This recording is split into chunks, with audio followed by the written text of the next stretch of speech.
What's up, Ninja Clan? It is I, Ken Livitski, aka Tridon. I've been sick, but now I'm back. Woo! Let's do it. GeekCap number 2 of 2018 is here, and we're ready to do it because we got a big show today. Let's go!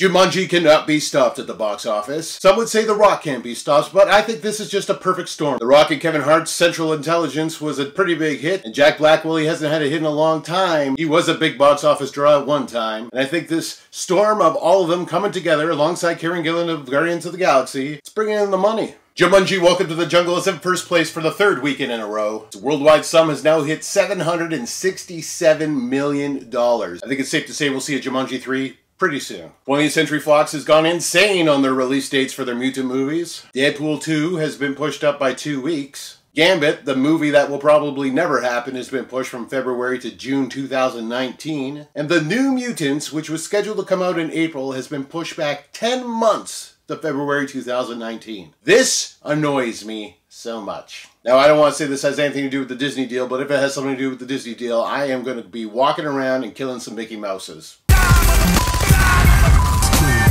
Hail to the king, baby. Mickey Mice? Moving on! John Williams has announced that he will officially return to score Star Wars Episode 9. So he's talking to J.J. Abrams right now, coming up with some ideas. Considering his age, I'm going to say this is probably the film that he will retire on. I mean, Star Wars without John Williams, I don't think that would be Star Wars. So this is good news. The rumor circulating around Hollywood is that Jake Gyllenhaal will probably, most likely, replace Ben Affleck as Batman. I mean, chances are this is a definite. Warner Brothers has got it on for getting rid of Ben Affleck as Batman for some apparent reason. Jake Gyllenhaal, I think he'd be a decent replacement. Expect this rumor to become truth really soon, as Jake Gyllenhaal will probably star in the Batman trilogy that will be directed by Matt Reeves. Black Panther's ticket sales are roaring. Pre-sales for Black Panther are outpacing Captain America Civil War. Black Panther is rumored to be one of the longest MCU films that arrives in February. DC Films' Shazam! Has a release date of April 5th, 2019. David F. Sandberg of Lights Out fame will be directing the film, and Zachary Levi will star as Shazam! Or Captain Marvel if they go by that, but I doubt they will.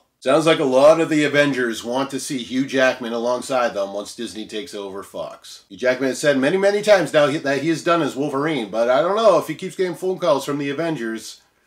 Yeah, he might be willing to. Of course, the final say isn't on him or the Avengers, it's on Marvel and Disney themselves. The Avengers so far that have mentioned Hugh Jackman as Wolverine are Chris Evans, Sebastian Stan, Anthony Mackie, and Chris Hemsworth. When asked which X-Men character would you like to see in the MCU, he replied, well, Wolverine, obviously. Todd McFarlane has revealed that Spawn will not talk in the upcoming Spawn film. Not only that, Spawn will be a secondary character in his own film. The movie will follow Sam and Twitch, 2 detectives, and Spawn will be a character in the background, just lurking in the shadows. McFarlane has said this is going to be like his Jaws. You don't see Spawn, but you know he's there at all times. David Harbour can't reveal much about the upcoming Hellboy reboot, but he has been teasing that his Hellboy may sing in the film. Now, this is supposed to be a darker and grittier approach to the series, so singing Hellboy will surprise a lot. David Harbour has a ton of charisma, though, so I would love to see his Hellboy singing and dancing and petting kitty cats. How about you?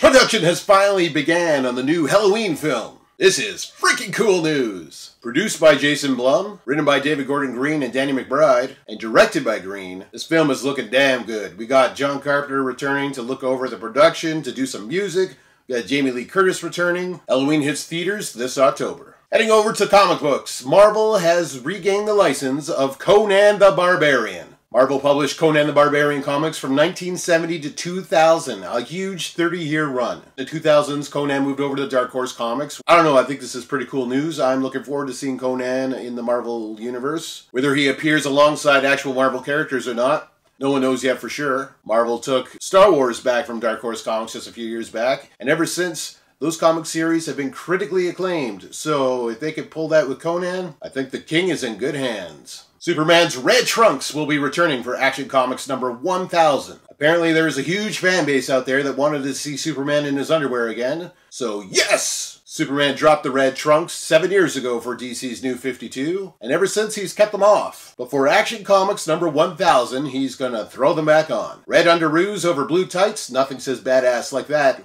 Go Soups. Sean Gordon Murphy, the artist and writer of Batman White Knight, wants to see an R-rated trade paperback. He said that originally he had swearing and nudity in the series, and he would love to see DC put out an R-rated issue. What do you think? Is Batman with cussing and boobies something you want to see? Marvel's Exiles will be returning in a big way. Led once again by Blink, the team will also include different versions of Marvel Girl, Nick Fury, Iron Lad, a chibi-style Wolverine named Wolvie, and Valkyrie, as in the Tessa Thompson version from Thor Ragnarok. Exiles #1 is scheduled for an April release. Gail Simone will be returning to Marvel Comics for a Domino series. Domino is a kick-ass mutant, and Gail Simone returning to Marvel is huge news because she hasn't been writing for Marvel for years. It's almost as if DC and Marvel traded Brian Michael Bendis for Gail Simone. I love the character of Domino, so I'll definitely be checking out this series. Brian K. Vaughan and Fiona Staples have announced that we probably won't see a Sega movie anytime soon, just because the world of Sega is too huge for a 2-hour movie. But they have both said that they would love to see a musical. The Xbox outsold PlayStation in December 2017. This isn't really much of a surprise considering Xbox One X just released a few months back, and that was obviously going to be one of the bigger sellers during the holiday season. Overall though, Nintendo Switch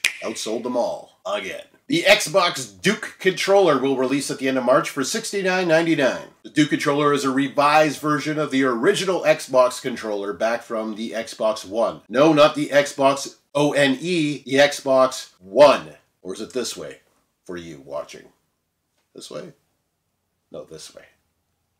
Jesus Christ, that's Jason Bourne. The original Xbox. The Duke controller was a massive controller the size of McDonald's Big Mac. Not even a Big Mac, a double Big Mac. It was frickin' enormous. It was a ginormous frickin' controller. So if anyone wants a ginormous controller that they can't even really wrap their hands around, it's returning in March. Detective Pikachu will be releasing on the Western Shores for the Nintendo 3DS. Based off the upcoming movie where Ryan Reynolds will star as Pikachu, Detective Pikachu will also release alongside a ginormous Pikachu amiibo. The Dark Souls trilogy will be receiving an amazing limited edition box set, but unfortunately it will only be coming to Japan. It's going to include art prints and statue bookends, a digipack, a really cool digipack with all the games in there, a CD soundtrack, probably going to cost you $300 to $400 to import from Japan, but if you are a fan of the series, I would say it's worth it, because it is badass. Nintendo will launch something ridiculous in April. It's called the Nintendo Labo, or Laboo. I think Labo, but I don't know. Basically, it's going to be a series of cardboard puzzles that you can build and then put your Switch into and play games with.